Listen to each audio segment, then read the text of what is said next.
नमस्कार दोस्तों। आज हम बात करेंगे अमेरिका और ईरान के बीच बढ़ते तनाव की, परमाणु समझौते पर अटकी बातचीत की और उस बड़े सवाल की कि आखिर ईरान क्यों नहीं झुक रहा। जानकारी के मुताबिक अमेरिका के राष्ट्रपति डोनाल्ड ट्रंप ने अपने विशेष दूत और करीबी सलाहकार स्टीव विटकॉफ से बातचीत में पूछा कि इतने सख्त प्रतिबंधों और सैन्य दबाव के बावजूद ईरान अपना रुख क्यों नहीं बदल रहा। अब पूरी खबर आसान और साफ भाषा में समझते हैं। रिपोर्टों के अनुसार ईरान में 60% तक यूरेनियम संवर्धन किया है। विशेषज्ञों का कहना है कि 90% स्तर को हथियार बनाने के लिए जरूरी माना जाता है। अमेरिका का कहना है अगर ईरान चाहे तो कुछ ही हफ्तों में परमाणु हथियार बनाने लायक सामग्री तैयार कर सकता है, लेकिन ईरान बार बार कहता है कि उसका परमाणु कार्यक्रम सिर्फ बिजली और शांतिपूर्ण कामों के लिए है। अमेरिका ने मध्य पूर्व में अपनी सेना की मौजूदगी बढ़ाई है। अतिरिक्त फाइटर जेट भेजे गए हैं। एयरक्राफ्ट कैरियर को अलर्ट मोड पर रखा गया है। करीब 40,000 से ज़्यादा अमेरिकी सैनिक पहले से ही उस इलाके में मौजूद है।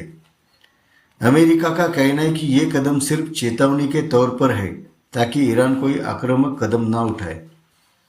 अमेरिका ने ईरान पर कई सख्त आर्थिक प्रतिबंध लगाए हैं। तेल बेचने पर रोक, बैंकों पर प्रतिबंध, डॉलर में लेन देन पर रोक। इनका असर ईरान की अर्थव्यवस्था पर दिख रहा है। मुद्रास्फीति 35 से 40% के बीच बताई जा रही है।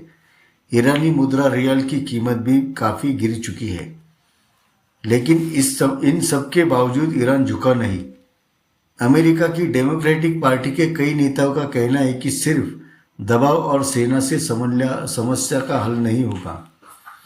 उनका मानना है कि मैक्सिमम प्रेशर की नीति से तनाव तो बढ़ा, लेकिन समाधान नहीं मिला।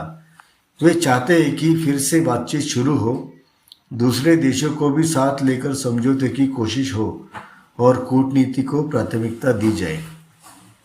उनका ये भी कहना है कि अगर युद्ध हुआ तो उसका बोझ अमेरिकी जनता पर पड़ेगा और तेल की कीमतें बढ़ेगी। ईरान के राष्ट्रपति मसूद पेजेशकियान ने कहा कि उनका देश दबाव के आगे नहीं झुकेगा।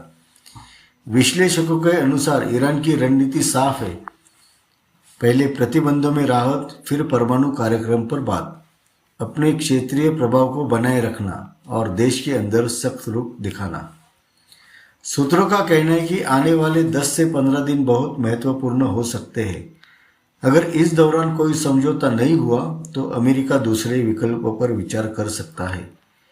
विशेषज्ञों का कहना है अगर सीधा युद्ध हुआ तो तेल की कीमतें 5 से 10% तक बढ़ सकती है।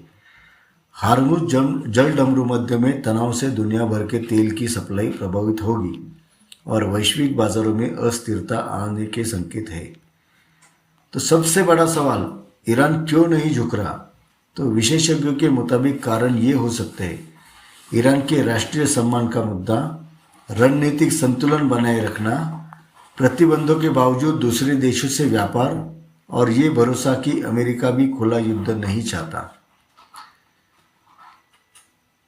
तो कुल मिलाकर एक तरफ अमेरिका का सख्त रुख, दूसरी तरफ बातचीत की मांग और तीसरी तरफ ईरान का साफ संदेश कि दबाव में नहीं झुकेंगे।